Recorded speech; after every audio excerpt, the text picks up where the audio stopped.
তো hello guys, আজকে আমি কথা বলবো আমার বাসায় থাকা কিছু পুরনো জিনিস নিয়ে, যেগুলোর বয়স প্রায় 100 বছর প্লাস। তো গাইস, আমি প্রথমে কথা বলবো এইটা নিয়ে। এটা হচ্ছে সুন্দর একটা জিনিস, যেটার ডিজাইনটা অনেক সুন্দর।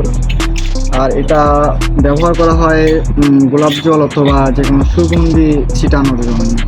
ডিজাইনটা আপনারা দেখতে পাচ্ছেন, অনেক সুন্দর আর পুরনো জিনিস, অনেক বহুদিন আগের জিনিস। তো এটা পিতলে দেখছেন শব্দ করতেছে।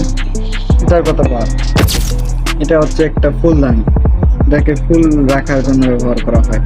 এটাও ডিজাইনটা অনেক সুন্দর।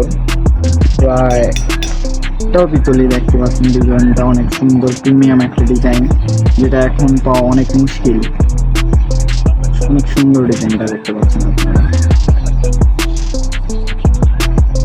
তো গাইস, দুইটা জিনিস দেখানো শেষ, এবার দেখাবো আকর্ষণীয় একটা জিনিস, যেটা বর্তমান দেখাই যায় না। তো চলেন শুরু করা যাক। এটা এটা হচ্ছে এক ধরনের, কি জানি এখানে লেখা আছে, তো আমি বুঝতে পারতেছি না, মনে হয় আল্লাহ তাআলার নাম বা কিছু হয়তো লেখা আছে। তো ডিজাইনটা অনেক সুন্দর, একটা গাছের মতো, এখানে একটা চাঁদ আঁকা আছে, নিচে দুইটা পাতা, পিছনটা একটু বাটির মতো যেখানে রাখা যায়, যে জানি ডিজাইনটা অনেক সুন্দর। তো জিনিসগুলো কেমন লাগলো একটু বলবেন। জিনিস তিনটা অনেক অসাধারণ, জিনিস তিনটা প্রিমিয়াম জিনিস, ডিজাইনগুলো অনেক সুন্দর। তো এই বর্তমান এগুলো তো পাওয়া যায় না, তো বর্তমান এগুলোর প্রাইসও আমার জানা নেই। তো আপনারা বলতে পারেন, যদি কেউ বলতে পারবেন যে জিনিস প্রাইস কত হতে পারে বা এগুলো কত সালের হতে পারে, এটাও আমার জানা নেই, কিন্তু যা মনে হয় এগুলো 100 বছর প্লাস।